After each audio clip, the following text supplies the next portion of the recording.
যদি একসাথে থাকি ইনশাআল্লাহ তাড়াতাড়ি সম্ভব আমরা যে সমস্যা নিয়ে আজকে বসছি সেই সমস্যায় আমরা সমাধান করতে পারবো।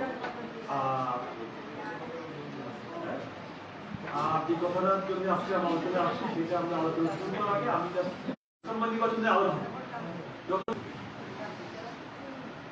দেরি করলে তো আমাদের কষ্ট তো আমাদের লক্ষ্য ছেড়ে গেল। এই জন্য আমরা বলি নির্বাচন সে ব্যাপারে আমরা সজাগ থাকবে, আমরা সচেতন থাকবো, কোনোভাবেই নির্বাচন যদি বাধা করতে না পারে সেই ব্যাপারে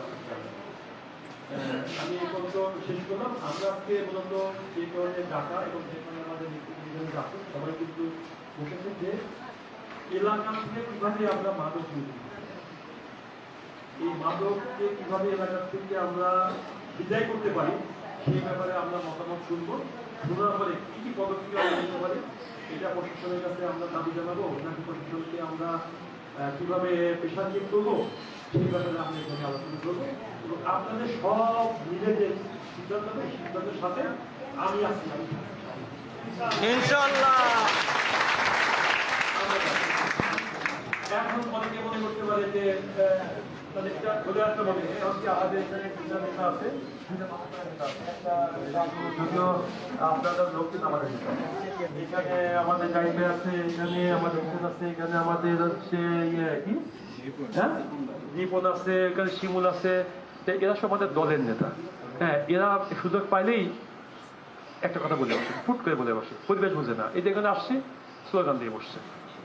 এটা তো স্লোগান দিতে হবে কেন? আর চুক্তি চায় পাইলে প্রেসিডেন্টের স্ত্রী নাকি জিয়াদুর সাহেবের স্ত্রী নাকি উনি তো আরামে থাকতেই পারতেন না? জেলে থাকা লাগে? জেলে কি উনি কি কার জন্য থাকলেন? জনগণের জন্য। কারণ কি শেখ হাসিনার কাছে দেশ নিরাপদ না, শেখ হাসিনা জনগণের উপর নির্যাতন করতেছে, উনি এর প্রতিবাদ করতেছে। কিন্তু নির্বাচন দিতে হবে, জনগণের ভোট জনগণ দিবে। যখনই ভোটের ব্যবস্থা আসবে তখন কিন্তু আপনি ভালো ভালো কাজ ছাড়া খারাপ কাজ করতে হবে না, তাহলে আপনাকে যাইতে হবে আমার কাছে। যখনই যে সমাজে ভোট থাকবে সেই সমাজে তো জবাবদিহি থাকবে, তখন খারাপ কাজ করা কিন্তু টাফ, খুব কঠিন কিন্তু খারাপ কাজ করা। তাহলে আমি তো আপনার কাছে যাইতে ভোট চাইতে, তখন আপনি বলবেন না আপনি কেন ভোট চাইতে আসছেন? আপনার তো একটা খারাপ করছে, আপনার তো আমাদের পক্ষে কাজ করেন না, আপনার তো আমাদের কথা শুনেন না, আপনি ভোট চাইতে আসছেন, আপনার ভোট দেবো তো বলতে পারবেন না? এই হচ্ছে বিষয়। ভোটের জবাবদিহি যেখানে থাকবে সেখানে কিন্তু জবাব দিতে থাকবে, আপনাকে তাও জবাবদিহি করতে হবে। এ তো সাগের স্টাইল না, আপনি জান না জান আমার ভোট আমি মারিয়ে দিলাম আপনি সব আসিন স্টাইলে, এটা তো হবে না। ম্যাডাম এটা চাইছে যা ভোট সেদিন প্রতিবারই তাই দিচ্ছে, যখনই জনগণ সুযোগ পাইছে তখনই জনগণ বিএনপিকে বলতেছে, জানে যে বিএনপি যা বলে তাই করে, তারেক রহমান সাহেব যা বলে তাই করে। উনি আমাদেরকে বলেছে জনগণের কাছে যাও, জনগণের পাশে থাকো, জনগণের পাশে থেকে তাদের সমস্যাগুলো শুনো এবং সমাধানের চেষ্টা করো। সব সমস্যার সমাধান আমরা করতে পারবো না, কারণ দল তো জনগণ কিছু সমস্যা আছে যেগুলো সরকার করতে পারে। আমরা যদি দায়িত্বে আসি, জনগণ যদি আমাদের ভোট দেয়, ওই সমস্যার সমাধান আমরা ক্ষমতা দেয় করবো ইনশাআল্লাহ। এখন আপনি বলেন আপনি ট্রাইব্যুনাল চালু করেছেন, এটা সম্ভব আমার পক্ষে করা না। কিসের চালু করেছেন? সম্ভব? এটা পাবো, এটা সরকার পাবে, আমাদেরকে সরকারে আসতে হবে। আর কিছু সমস্যা আমরা করতে পারি, যেরকম মনে করেন যে আমাদের দলের পক্ষে যেরকম সম্ভব, আমার পক্ষে সম্ভব যে একটা রাস্তা নালা বন্ধ হয়ে গেছে, প্রায় পানি যাচ্ছে না, ওইখানে পানি পাম্প লাগবে একটা, আমার দলের পক্ষে যেটা পাম্প বসাই দিলাম, শুকিয়ে পানির দরকার। আমরা বান্ধবারে পাম্প দিচ্ছিলাম, বান্ধবারে পাম্প দিচ্ছি পাম্প দিচ্ছি না, হ্যাঁ,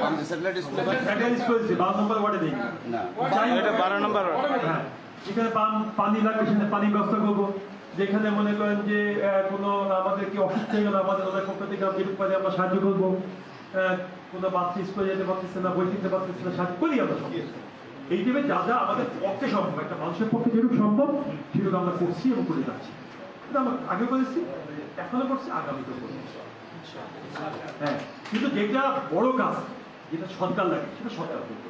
এই জন্য আমাদের নেতা বলেছেন জনগণের পাশে থাকুন, জনগণের সাথে থাকুন, জনগণের সুখে দুঃখে অংশীদার হবে, তাহলে জনগণ তোমাকে স্মরণ করবে, তোমাকে মনে রাখবে, ঠিক কিনা? এই ভোটের কথা যখন বললেন একটা লাইন বলে দিই, শেষ করে দিচ্ছি আমি। এখন তো অনেকে, আমি সোনালী জুট মিলে গেছিলাম, আমাকে বলে যে ভোটের কথা, একদম যে একটা জিনিস জিজ্ঞেস করবে ভোট চেতে আসবে, যে এখন যা ভোট চেতে আসবে তা সবাই কিন্তু বলবে যে আমি এই ক্ষমতায় আসলে আমি এই করবো, এটা দিব, সেটা দেবো, অমুক দেবো, তমুক দেবো, বলে না? আমাকে ভোট দেন ভাই, সব এই দিয়ে দেবো, সব দিয়ে দেবো। একটা দল মোটামুটি দিচ্ছে, কিন্তু দিতে দিতে দিতে দিতে সে বেশি টিকিট মানে পানির পাম্প দিচ্ছে, ছেলের লেখাপড়া দিচ্ছে, জামা কাপড় কিনে দিচ্ছে, খাদ্য কিনে দিচ্ছে, দিতে দিতে দিতে দিতে দিতে দিতে দিয়ালা বাকি নাই। এক পর্যায়ে করছে যে যদি ভোট দেন বেশি টিকিটও দিয়ে দেবো, ভোট দিয়ে বেশি টিকিট পাওয়া যায়, একটা দল কিন্তু দিচ্ছে। তা আমি বললাম যে যদি এরকম হয়, এরকম যদি আমাদের কোনো মুক্তি ব্যবসা বলে যে হ্যাঁ বেশি টিকিট দেওয়া যায়, আমি বলি আমার জন্য একটা কাটে, আমি একটা বেশি টিকিট কাটতে চাই। দেখ, এইসব জিনিসগুলো এগুলো বেদাতি জিনিস, বেদাতি জিনিস, এগুলো মাথায় রাখতে হবে। বেশি টিকিট দেওয়ার ক্ষমতা মানুষ থাকে, এটা আল্লাহ পাক। হ্যাঁ, এটা মাথায় রাখবেন, যেটা বেদাতিতে আমরা কাজ করবো না, শুনবো না। ভোট আপনার ভোট, আপনার সুস্থ বিবেকে যাকে মনে করবে তাকে দিবেন। আমি শুধু একটা কথা বলেছি তাকে, যে যারাই বলে দিব দিব দিব, তাদেরকে একটা কোশ্চেন করবেন যে দিবেন বুঝলাম, এতদিন কোথায় ছিলেন? এই সমাজে তো ছিলেন, এই খুলনা সমাজে তো ছিলেন, যারা যারা ভোটে দাঁড়াইছেন সব তো খুলনার লোক নাকি? কুমিল্লা থেকে এসে তো দাঁড়ায়নি, লখনের লোক দাঁড়ায়নি, সব তো খুলনারই তো। যারা যারা বলছেন দিবেন দিবেন দিবেন, তাদেরকে একটা কোশ্চেন করবেন। এই সবাইকে আপনাদের আমি বলে রাখতাম, আপনার কোশ্চেন করবেন যে এতদিন কি কি দিয়েছেন সেটা আগে বলেন। কোথায় এতদিন কি কি দিয়েছেন এটা আগে বলেন, তারপর শুনবো কি কি দিবেন। কোশ্চেন মোট ওই দুইটা, দিবেন কি আমি শুনতে চাই না, আগে কি কি দিয়েছেন এটা আগে বলেন, তারপর শুনবো কি কি দিবেন। যদি দিয়ে থাকেন আমরা তাহলে বিশ্বাস করবো যে আগামীতে দিবেন, আর যদি দিয়ে না থাকেন কেমনে বিশ্বাস করবো দিবেন? ভোটের সময় আসলে সবাই তো বলে দিবেন, বলে না সবাই যে দিব দিব বলে। আপনারা তো টুকটাক তো ভোট দেখছেন নাকি? ভোটের সময় আসে বলেন না যে এই দেবো সেই দেবো, হ্যান দেবো, ত্যান দেবো, দিতেই থাকে। কি কি দিয়েছেন আগে বলেন। জনসভা করে জিজ্ঞেস করবেন, বলবেন যে জনসভা করবো 12 নম্বর ওয়ার্ডে, প্রত্যেক ক্যান্ডিডেটকে লাইন দিয়ে দাঁড় করাবো আমরা, যারা যারা এমপি ইলেকশন করবেন, বলবেন, কোশ্চেন করবেন আপনারা আমাদের জন্য কে কে কি করেছেন, আগামীতে কে কি করবেন।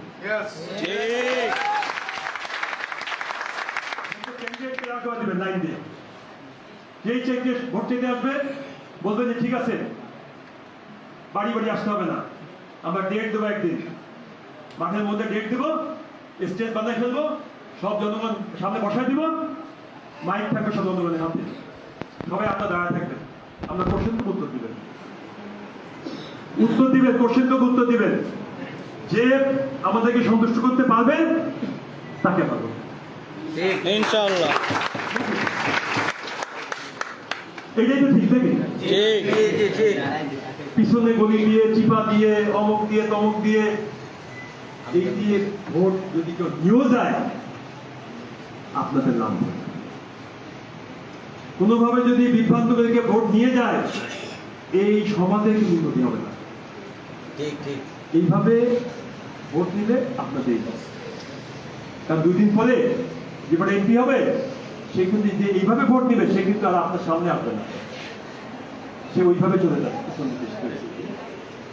যে জনগণের সামনে দাঁড়ায় ভোট দিবে তাই জনগণের সামনে আবার আসতে ওই সাহসটা, হিম্মত থাকবে, আশার মধ্যে হিম্মত থাকবে না।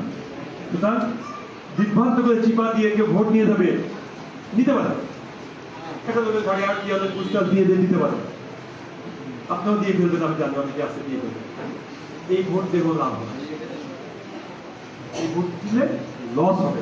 কারণ কি আপনার থাকেন কিন্তু একসাথে, এমন কেন কাজ করবেন না আপনাদের মধ্যে ঐক্য নষ্ট হোক, আপনাদের স্বার্থ নষ্ট হোক, ভাগ হবেন না। আমরা আমাদের মতো পলিটিশিয়ানরা আমরা কি করি, ভাগ করি, এক না হতে পারে। আজকে যে বিপদে পড়েছেন মাদক ব্যবসায়ীরা আপনাদের উপর ঝাঁপাই পড়ছেন, বাড়িতে বেঁধে যায় না। আজকে যদি এক থাকতেন, ঐক্যবদ্ধ থাকতেন, একটা ধাওয়া দিতাম, শুধু একটা ধাওয়া দিতাম, সব পালায় যেতে। ঠিক না? আমাদের মাদক সেবীদের অনেকেই আছে আমাদের এর সাথে অনেকের সাথে সম্পৃক্ত, গোপনে গোপনে সম্পৃক্ত। আমাদের তরুণ ভাইরা আছে, অনেক গায়ে শক্তি আছে। মাদক সেবী হাতে গোনা ওইখানে মনে করেন 50 জন, আমাদের এখানে 500 লোক আছে। ঠিক পারি না আমরা, কারণ কি আমাদের মধ্যে ভাগ করে দেওয়া আছে, ঐক্য নাই, আমরা এক না। যেহেতু এক না, সুতরাং আমরা ওই 50 জনকে ভয় পাই। যদি এক থাকতে পারি 50 জন কিছু না। আমাদের যে এখানে আসার সময় যে ইয়াং ভাইটা দেখলাম, এরাই এলাম, দাও কাছে লাগবে না, ঘরের মধ্যে ওই যে দরজা লাগায় না, কি বলে না লাকি, ঠিকই ওই যে ধাওয়া দিবে সব ভাগ পালা যাবে। ঠিক আর মা বোনদের কথা বাদই দিলাম, ঝাড়ু নিয়ে যদি বেরোয় থাকবে একটা। যাক, এইভাবে সিদ্ধান্ত হওয়া যাবে না। ভোটের সময় আসলে এই কথাগুলো আমি বলবো।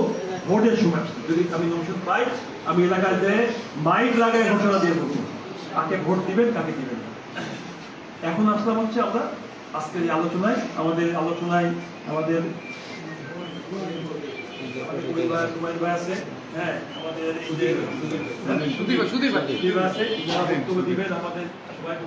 কিভাবে আমরা এলাকাটাকে একটু পরিষ্কার ক্লিন করতে পারি, বসবাসের উপযোগী করতে পারি, এটা নিয়ে একটু কথা বলি। কথা বলার পরে আমরা সিদ্ধান্ত নেব। ধন্যবাদ, দোয়া করি।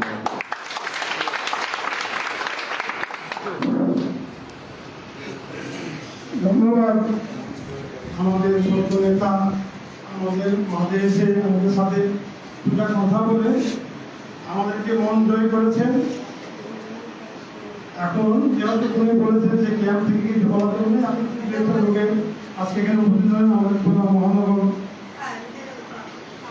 নেতা শেখ সাবিক, মহানগরের যুগ্ম আহ্বায়ক সাবিক যুগ্ম আহ্বায়ক হুসেন ভাই, আজকে সবার সভাপতিত্ব করছেন আমাদের বাংলার সভাপতি জাহিদ ভাই, আমাদের মাননীয় উপস্থিত আছেন কাজীগঞ্জ রিপন শিমুল সহ 1, 3, 7 এবং বাদীপাড়া ক্যাম্পের ডেপুটি সেক্রেটারি, সর্বোচ্চ আমাদের সম্মানী ব্যক্তি এসপি জিয়াসি থানা সাধারণ সম্পাদক, আমাদের ওয়ার্ডের নিবাসী আমাদের রহমান ভাই উপস্থিত আছেন। আমরা আপনাদের মাঝে আপনাদের দুটা কথা শোনার জন্য আমাদের আজকে উপস্থিতি। আমি সর্বপ্রথম শুরু করবো যে ভাই মোল্লাকে ইচ্ছায় কিন্তু আপনাকে ফুল দেওয়ার জন্য একটা ব্যবস্থা করছেন, আমাকে দোষ নাই। আমি 1 নম্বর ক্যাম্পের সভাপতি সেক্রেটারি সাহেবকে আশা করব আপনার শুভেচ্ছা